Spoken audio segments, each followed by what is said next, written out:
Well, good morning, everyone. What an incredible panel, and the start to this morning has just been absolutely fantastic. I'm Matt Levinson, I'm Director of Corporate Affairs at the Committee for Sydney. And I'm Adira Wiryoatmojo. I'm a Senior Research Executive with Ipsos. It's so great to be here with you today to present the results of our annual Life in Sydney report. We start every year with this important piece of work, surveying people the length and breadth of Sydney to really deeply understand where they're at coming into the new year.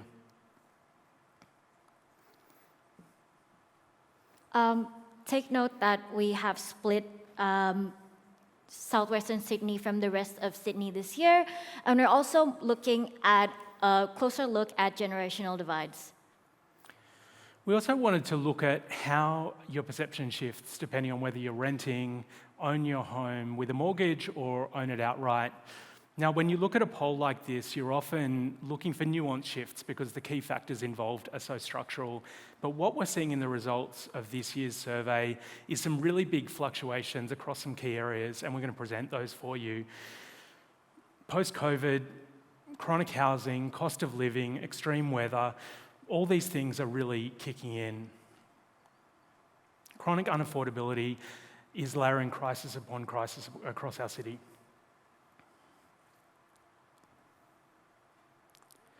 Now, it's not surprising, but people are increasingly concerned about the cost of living, and that's especially the case for renters and especially for women.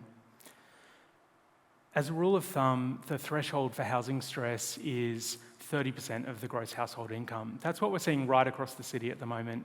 But when you take out people who own their home outright or don't have to pay for housing, the numbers are much more stark. Renters and mortgage holders are paying 42% of their income on housing right across our city, according to these results. Now, while people are spending roughly the same proportion of their income on housing right across the city, where it varies is the amount or the proportion of their income they're spending on essential goods and services. In the southwest of Sydney, people are spending an average 43% of their income on essential goods, and that is, we think a lot of that is to do with the increased cost of transport. When costs are so high, sometimes people have to go without, and more Sydneysiders are doing that. Basically, every cohort across our city is concerned about cost of living, and I think the notable exception is people who own their own home outright or retirees. What we're seeing is more and more people who were occasionally going without when we asked them last year, now they're more likely to be frequently going without. I think that's a really telling statistic. These are real people across our city who can't afford to pay to get to work, get to their place of study, can't afford to pay for groceries. It's really heartbreaking.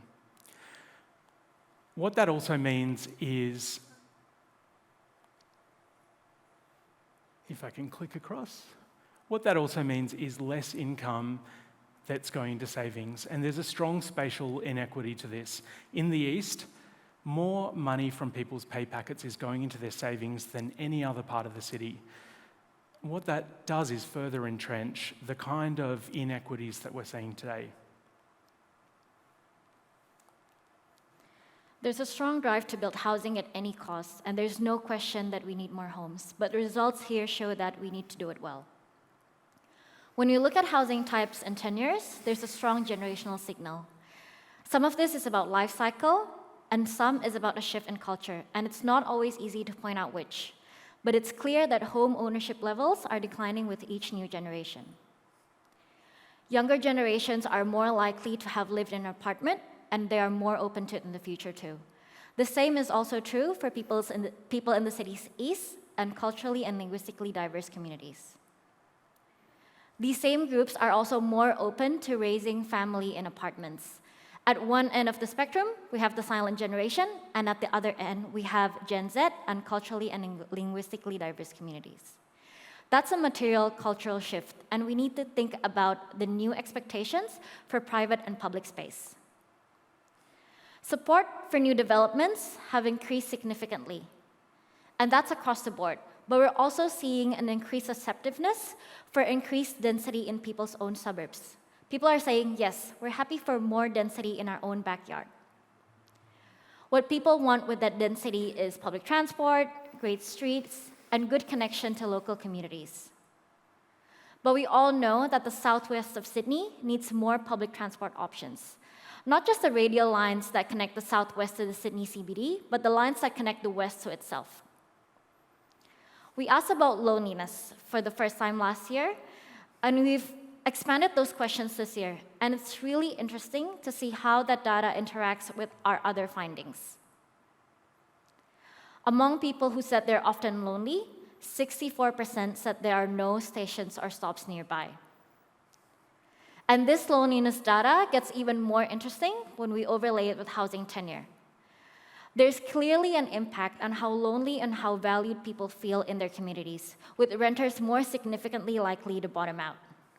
Renters are unable to put down their roots in unstable environments.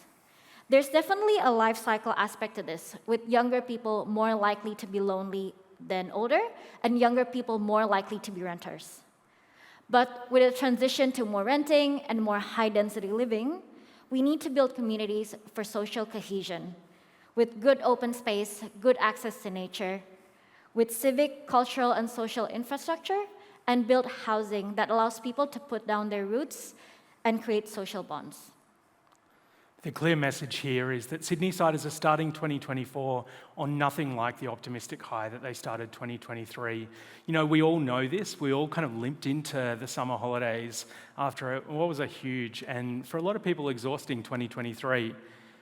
When we ask people, about satisfaction with quality of life, it's bounced around over the last 3 or 4 years, but the trend is generally down and pessimism about the future is up.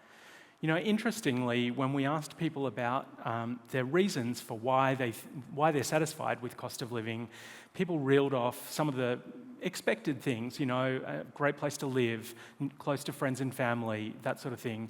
But, there was always a but. Enough people said, but cost of living is not great, that it actually came top of the reasons why people were saying they were satisfied with the quality of life, which is just crazy.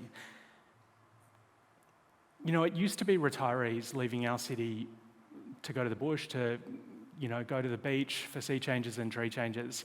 What we're seeing at the moment is increasingly the people who are saying they're considering leaving are workers, people working 35+ hour weeks. Now, we don't want to read too much into this or over-egg it. Being part of a global city, you have a certain amount of inward and outward migration. But we have to be aware of the challenges as well. By the time San Francisco started to lose some of its luster because job opportunities were starting to open up elsewhere, it was too late to turn around some of those housing affordability issues. Now, look, this is a bleak note to end on, of course, but, it's also a tremendous opportunity for us here today. We're all here because we believe in this, brilliant and beautiful city. When things are good, it can be really easy to rest on our laurels.